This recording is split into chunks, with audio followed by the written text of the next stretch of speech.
ঈদুল আজহার দ্বিতীয় দিনেও কোরবানি দিয়েছেন অনেকেই, ফলে তৈরি হচ্ছে নতুন নতুন বর্জ্য। ঢাকার 2 সিটি কর্পোরেশন শতভাগ বর্জ্য অপসারণের দাবি করলেও অনেক এলাকায় বর্জ্যের দেখা মিলছে এখন পর্যন্ত।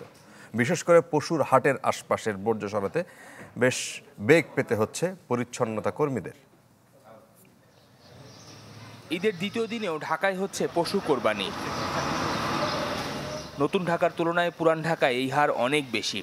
সে কারণে এসব এলাকায় কোরবানির বর্জ্য অপসারণ হচ্ছে ঠিকই, আবার জমাও হচ্ছে বাড়ির সামনে কিংবা রাস্তার পাশে।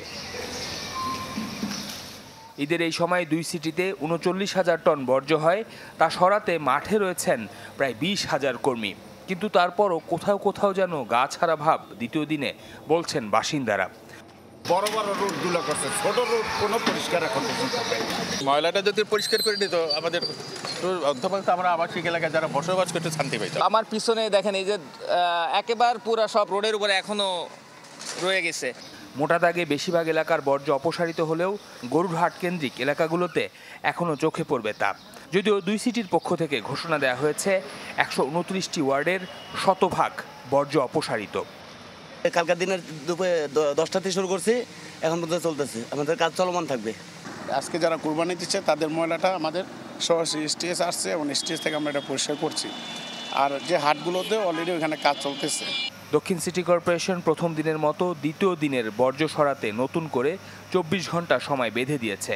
তবে উত্তর সিটি এলাকায় দ্বিতীয় তৃতীয় দিনে তেমন কোরবানি না হয় এমন কোনো ঘোষণা দেয়নি। মাঠে রয়েছেন পরিচ্ছন্নতা কর্মীরা। শফিকুল ইসলাম সবুজ, চ্যানেল 24, ঢাকা। কোরবানির বর্জ্য অপসারণ সহ সার্বিক ব্যবস্থাপনার খবর জানাবো আমাদের সহকর্মী সম্রাট হোসেন, তিনি রয়েছেন মেরাদিয়ায়। সম্রাট, আপনার কাছে প্রশ্ন হচ্ছে যে মেরাদিয়াতে ওখানে গরুর হাট ছিল এবং সেখানে বেশ বর্জ্য নিয়ে নানান রকমের অভিযোগও ছিল মানুষের কাছে। পেছনে দেখতে পাচ্ছি এখন পর্যন্ত মনে হয় বর্জ্য অপসারণের কাজ চলছে। কি পরিস্থিতি মাঠ পর্যায়ে?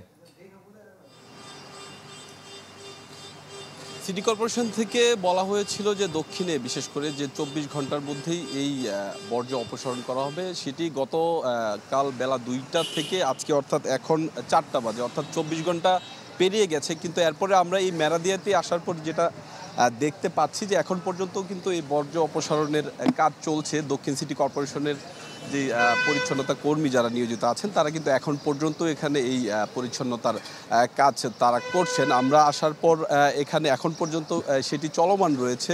আপনি জানেন যে ঢাকা দক্ষিণ সিটি কর্পোরেশনের অধীনে যে এখানে 11টি অস্থায়ী হাট ছিল, সেই হাটের এই কুরবানির যে গরু যেগুলো বিক্রি হয়েছে সেগুলোর বর্জ্যই কিন্তু এখন পর্যন্ত এখানে চলমান রয়েছে, তাদের যে অপসারণের কাজ।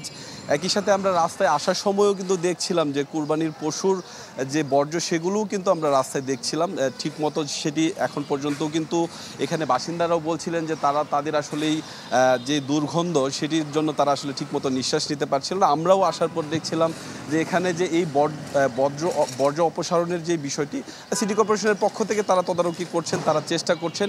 যেহেতু ঈদের দ্বিতীয় দিনে এসেও পশু কুরবানি হচ্ছে, সেখানে নতুন নতুন বর্জ্য উৎপাদন হচ্ছে, সেক্ষেত্রে আসলে এই বর্জ্য সরানোর বা এই বর্জ্য অপসারণের কাজ এখন পর্যন্ত চলমান রয়েছে। হয়তোবা পরবর্তী সময়ে আমরা জানাতে পারবো যে এই বর্জ্য অপসারণের কতদূর কোন পর্যন্ত এগুলো সেটি হয়তোবা জানানো সম্ভব হবে। অনেক ধন্যবাদ সম্রাট, আমাদেরকে জানাচ্ছিলেন ঢাকার বর্জ্য অপসারণের বিষয়ে।